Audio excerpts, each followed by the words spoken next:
최근에도 여러 번이지만 오래 가지를 못하는 이유가 이렇게 하면 여론이 또 비판이 쏟아지면 어쩔 수 없이 또 못 이기는 척 들어오고 계속 이런 걸 반복하는 거거든요. 가출이 일상화된 분들. 네.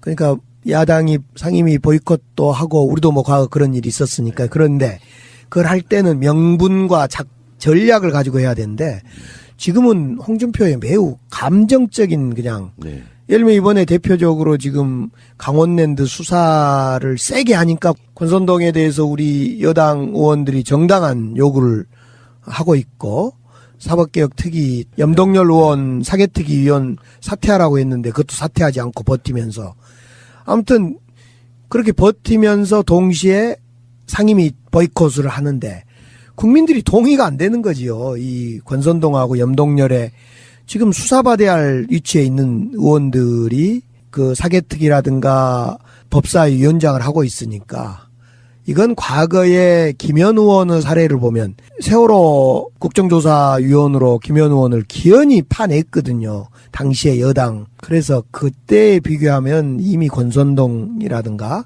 위원장이라든가 염동열 의원은 사개특위도 사표를 내야 되고 권선동 위원장도 혐의가 분명히 없어질 때까지는 법사위원장을 내놔야지요. 강기정 의원 같은 분들이 네. 최소한 법사위원장 해야 되는 거잖아요. 아, 제가 하면 지금 죽죠, 죽어 다.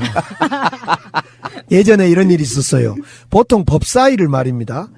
법조인 출신, 그러니까 검사 출신, 판사 출신들이 변호사 출신들 의원들이 법사위를 구성하고 있습니다. 여든 야든 상당히 많은. 그런데 이제 박지원, 박영선 이런 분들이 법사위에 들어가서 활약을 했고 더 나아가서 누가 활약을 했냐면 지금은 이제 의원이 아닙니다만 선병열 의원이라고 만주 변호사라고 통칭 불렀는데 이 서울대 법대도 아니고 율사 출신도 아닌 사람이 법사위에 들어갔더니 그냥 완전히 법사위가 긴장을 하고 난리가 난 거예요. 그래서 그분이 만주 변호사 법사위원 이렇게 불렀습니다. 근데 이게 자유한국당이 심상치가 않은 게 네. 홍준표의 이제 일방적인 독주 이런 네. 게 정가윤, 이주영, 한성교, 나경원 등 4선 이상 중진 12명이 홍준표에게 최고 중진 연석회의를 개최해라 이렇게 이제 요구를 했다는 거예요. 12명이. 홍준표의 반응이 기가 막혀요. 근데 저는 어떻게 보면 홍준표 스타일이 정말 재밌다고 느껴지는 게 이런 표현, 이런 반응이 나왔는데 자기 상과 안 왔다고 방송에 나가서 당대표를 공개 비난하는 사람, 원내대표 선거에서 꼴찌를 하고도 의원들에게 왜 그런 결정을 했는지 반성하지도 않고 나서는 사람, 이러면서 한 사람 한 사람을 누구라고 지칭하진 않았는데 다 비난을 해요. 보통 사람들 같으면 이제 이게 정치력 발휘해가지고 이렇게 중진 대접해달라는 거 아니에요. 원래는 이제 당원 당규는 없지만 관례적으로 해왔는데 왜 안 하냐. 이거 열어서 지금 중진들의 의견을 물어봐라 하니까 뭔 중진이 어딨어? 개뿔 이 느낌이거든요. 그러니까 홍준표 스타일은 내노란불이 정확한데요. 자기가 예전에 안상수 대표할 때는 조금 마음 안 들면 막 파업해불고 최고위원이 안 나가버리고 막 사태질하고 이랬던 분인데 지금은 이제 본인 마음대로 하되 누군가가 옆에서 좋은 의미든 나쁜 의미든 하기 시작하면 인신공격 해버리고 저도 그거 뭐 봤는데 원내대표도 떨어진 사람이 무슨 자격이 있다고 이런 식의 발언 들으면서 이 홍준표 당대표는 6.13 선거까지 딱 정치할 사람이구나. 그렇죠. 네. 그러니까 이렇게 같은 당 사람들을 권력으로 찍어 누르는 것도 순간이고요. 네. 그러니까 상대 자체에 대한 모멸감 때문에 나중에 언젠가는 이게 아래 힘으로 모아지면 결국은 망하게 돼 있는 상태에 네. 홍준표가 삐끗하면은 이 사람들이 벌떼처럼 달려들어서 공격할 수밖에 없는 대상이 되는 거거든요. 사실은 정치가 좀 여의도 정치가 이상하게 돼서 그렇지 홍준표, 안철수 이런 분들이 대선에 지자마자 바로 당대표로 복귀하는 것 자체가 수순이 이상했던 거죠. 그때부터. 그러다가 지금 한쪽은 귀 막고 혼자 달리기 하고 있고 홍준표. 그다음에 또 한쪽은 안철수 전 대표 같은 경우는 통합을 하는 건지 분당을 하는 건지 분열을 하는 건지 모르는데 아무튼 또 그쪽은 그쪽대로 달리기를 하고 있고 아무튼 방향이 좀 개혁과 개헌과 남북 화해 협력 쪽으로 달리기를 하면 좋은데 각자 그냥 막 방향도 없이 뛰다 보니까 정말 국민들만 피곤한 거죠. 로키드 마틴과의 관계도 이야기했어요. 로키드 마틴과 어떤 관계죠? 그 판사하고? 그 자매들 중 남편 중에 한 명이 로키드 마틴 아니죠. 아, 그래요? 로키드 마틴은 또 최순실과 연관이고요. 뭐 이렇게. 야, 그래서 이건 음모다. 이 재판은 음모다. 이렇게 다 보는 거죠. 네. 근데 지금 이재용 사장이 풀려나간 거하고 관계없이 또 삼성이 지금 차명 계좌 문제로 MB의 수사, 다스 수사, BBK 수사에 비용을 댔다. 그래서 또 이거 지금 네. 논란이 되고 있는 걸로. 다스 미국 소송을 삼성이 대납했는데 그 당시에 책임자가 이학수 당시 삼성 부회장이란 말이에요. 네, 예. 끝없는 비리. 근데 이런 의혹들이 터져 나오는 거 보면 이제 정권의 힘을 잃고 너도나도 나 살자 하니까 여러 가지로 제보하고 발설하고 자백하고 고백하고 하는 사람들이 많아지다 보니까 다 터져 나오는 거라고 보거든요. 사실은 그동안에 대한민국이 재벌공화국이었다는 것을 증명하는 밤의 대통령이 누구냐 이걸 증명하는 사건들이 지금 계속 국민들에게 나오고 있는 거죠. 광주 분들은 특히 더 분노하셨을 거예요. 네. 이런 거에 대한 역사적 트라우마가 있는 그런 지역이기도 하고 정경유착이거든요. 사실 그냥 정경유착. 네. 그동안 이제 사실은 지금 문재인 대통령의 지지도가 꺼지지 않는 이유가 한편으로는 적폐청산이 정치보복이다라고 아무리 홍준표 대표 등이 떠들어도 이런 팩트에 근거한 내부 고발자에 근거한 이 끊임없는 그 적폐들이 나타나서 그러니까 이제 문재인 대통령의 이 개혁 내지는 적폐청산이 힘을 얻고 박수를 받고 있는 거 아니겠습니까? 그런데 또 문재인 대통령이 적폐청산만 잘한 게 아니라 또 남북관계도 잘 풀어불지 막 그래버리니까 이것이 그 흠잡을 데가 없으니까 이게 미칠 일이죠. 홍준표 입장에서는. 예. 그러다가 중간에 이런 식으로 이렇게 이재용 집행유예, 네. 뇌물, 뭐 말도 안 되는 법리 적용해가지고 네. 범국민적으로 이제 말도 안 되는 판결이다. 판사 내부적으로도 비판이 거세고 심지어 지금 1심 재판장은 사표를 제출했다는데 이거랑 어떤 연관이 있는지는 몰라요. 네. 말을 한 적이 없으니. 근데 느낌적으로는 그렇죠. 근데 이분도 저는 할 말은 별로 없다고 생각하는 게 1심에서 5년 실형 선고하고 그 당시에 그랬었다니까 형량이 너무 작다. 그래서 이게 집행유예를 2심에서 내리기 위한 일종의 포석 이렇게 본 분도 있는데 뭐 그건 이제 우리들 판단인 거고요. 그러니까 재판이 지금 이재용 살리려다 보니까 누가 지금 죽을 맛이냐면요. 이제 박근혜 대통령이 죽을 맛이에요. 이것이 요구형 뇌물. 그러니까 정권이 권력이 힘 있는 사람이 요구해서 뇌물을 줬다. 그러니까 박근혜 대통령은 나쁜 사람이 되고 이재용은 힘없는 이재용은 삼성은 아니 대통령이 주라는데 안 주고 배겨. 그러니까 죄가 약하다 없다 이렇게 된 거 아닙니까? 그러니까 이재용 풀어주려다가 지금 박근혜 대통령은 죽을 맛인데 어떻든 1심, 2심이 지금 판결이 전혀 다르게 나오고 있기 때문에 대법을 좀 지켜봐야 될 것 같고요. 예상은요? 네. 저는 이제 대법이라는 것이 상당히 그 법리 위주로 판단을 하고 있기 때문에 지금 제일 큰 이거 그 국민연금 의결권을 통해서 이 문제를 대법이 어떻게 판단을 할까? 저는 이제 아직 예단은 못 하겠는데 보통 이렇게 1심, 2심 이렇게 엇갈릴 때는 대법의 파기환송이 많이 되기도 하더라고요. 그걸 기대해 봐야 되겠죠. 그럼 전원 합의체로 일단 가겠죠? 갈 수도 있겠고요. 이 정도의 부담이 좀 그 사건은 그냥 그렇게 가는 게 맞을 것 같고. 네. 전원 합의체는 이제 양승태 체제가 아니라면 일종의 배심원 판결이랑 좀 비슷한 요소가 있어요. 그렇습니다. 여러 명이 한꺼번에 네. 중지를 모아가지고 네. 판결할 수 있어서 저는 그 이재용의 잠시 외출 이렇게 봅니다. 그런데 이재용이 잠시 외출인데 그 2심 판결을 냈던 그 판사도 지금 외출을 했다는 거죠? 휴가를 냈던 것 같은데요. 아, 그건 그렇겠죠. 네, 지금 뭐 예. 심지어는 뭐 언론 인터뷰까지 해요. 판결로 네. 인터뷰하는 판사는 많이 못 봤거든요. 아무튼 이 판사가 좀 이상하다는 것이 모두의 생각인 것 같아요. 그러면 대법 판결을 좀 기대해봐도 괜찮겠죠. 사법부에다가 쓰레기 투척하고 예. 나만 살겠다 하고 도망가는 걸 수도 있다는 생각이 좀 들었습니다.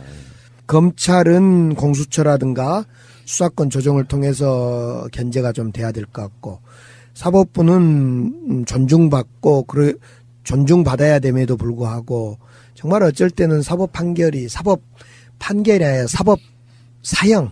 그러니까 과거에 수많은 그 판사들이 저질렀던 정말 정권에 빌붙어서 정의와 민주주의를 눈감아 버렸던 그런 판사들 이런 분들에 대해서 이제 라고 자백하고 고백하고 하는 사람들이 많아지다 보니까 다 터져 나오는 거라고 보거든요. 사실은 그동안에 대한민국이 재벌공화국이었다는 것을 증명하는 밤의 대통령이 누구냐 이걸 증명하는 사건들이 지금 계속 국민들에게 나오고 있는 거죠.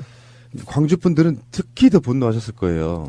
네. 이런 거에 대한 역사적 트라우마가 있는 그런 지역이기도 하고 정경유착이거든요. 사실 그냥 정경유착. 네. 그동안 이제 사실은 지금 문재인 대통령의 지지도가 꺼지지 않는 이유가 한편으로는 적폐청산이 정치보복이다라고 아무리 홍준표 대표 등이 떠들어도 이런 팩트에 근거한 내부 고발자에 근거한 이 끊임없는 그 적폐들이 나타나서 그러니까 이제 문재인 대통령의 이 개혁 내지는 적폐청산이 힘을 얻고 박수를 받고 있는 거 아니겠습니까? 그런데 또 문재인 대통령이 적폐청산만 잘한 게 아니라 또 남북관계도 잘 풀어불지 막 그래버리니까 이것이 그 흠잡을 데가 없으니까 이게 미칠 일이죠. 홍준표 입장에서는. 예. 그러다가 중간에 이런 식으로 이렇게 이재용 집행유예, 네. 뇌물, 뭐 말도 안 되는 법리 적용해가지고 네. 범국민적으로 이제 말도 안 되는 판결이다. 판사 내부적으로도 비판이 거세고 심지어 지금 1심 재판장은 사표를 제출했다는데 이거랑 어떤 연관이 있는지는 몰라요. 네. 말을 한 적이 없으니. 근데 느낌적으로는 하고도 의원들에게 왜 그런 결정을 했는지 반성하지도 않고 나서는 사람 이러면서 한 사람 한 사람을 누구라고 지칭하진 않았는데 다 비난을 해요. 보통 사람들 같으면 이제 이게 정치력 발휘해가지고 이렇게 중진 대접해달라는 거 아니에요. 원래는 네. 이제 당원 당규는 없지만 관례적으로 해왔는데 왜 안 하냐. 이거 열어서 지금 중진들의 의견을 물어봐라 하니까 뭔 중진이 어딨어. 개뿔 이 느낌이거든요. 그러니까 홍준표 스타일은 내노란불이 정확한데요. 네. 자기가 예전에 안상수 대표할 때는 조금 마음 안 들면 막 파업해불고 최고위원이 안 나가버리고 막 삿대질하고 이랬던 분인데 지금은 이제 본인 마음대로 하되 누군가가 옆에서 좋은 의미든 나쁜 의미든 하기 시작하면 인신공격 해버리고 저도 그거 뭐 봤는데 원내대표도 떨어진 사람이 무슨 자격이 있다고 이런 식의 발언 들으면서 이 홍준표 당대표는 6.13 선거까지 딱 정치할 사람이구나. 그렇죠. 네. 그러니까 이렇게 같은 당 사람들을 권력으로 찍어 누르는 것도 순간이고요. 네. 그러니까 상대 자체에 대한 모멸감 때문에 나중에 언젠가는 이게 아래 힘으로 모아지면 결국은 망하게 돼 있는 상태에 네. 홍준표가 삐끗하면은 이 사람들이 벌떼처럼 달려들어서 공격할 수밖에 없는 대상이 되는 거거든요. 사실은 정치가 좀 여의도 정치가 이상하게 돼서 그렇지 홍준표, 안철수 이런 분들이 대선에 제하지요. 강기정 의원 같은 분들이 네. 최소한 법사위원장 해야 되는 거잖아요. 제가 하면 지금 죽어 다. 예전에 이런 일이 있었어요. 보통 법사위를 말입니다.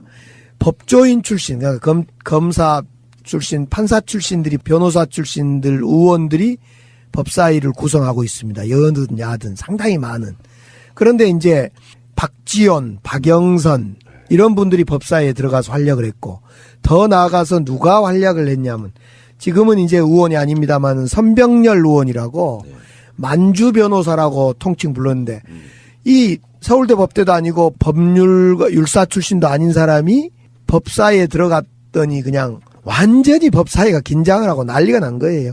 그래서 그분이 만주 변호사 법사위원 이렇게 불렀습니다. 근데 이게 자유한국당이 심상치가 않은 게 네. 홍준표의 이제 일방적인 독주 이런 네. 게 정가윤, 이주영, 한성교, 나경원 등 4선 이상 중진 12명이 홍준표에게 최고 중진 연석회의를 개최해라 이렇게 이제 요구를 했다는 거예요. 12명이.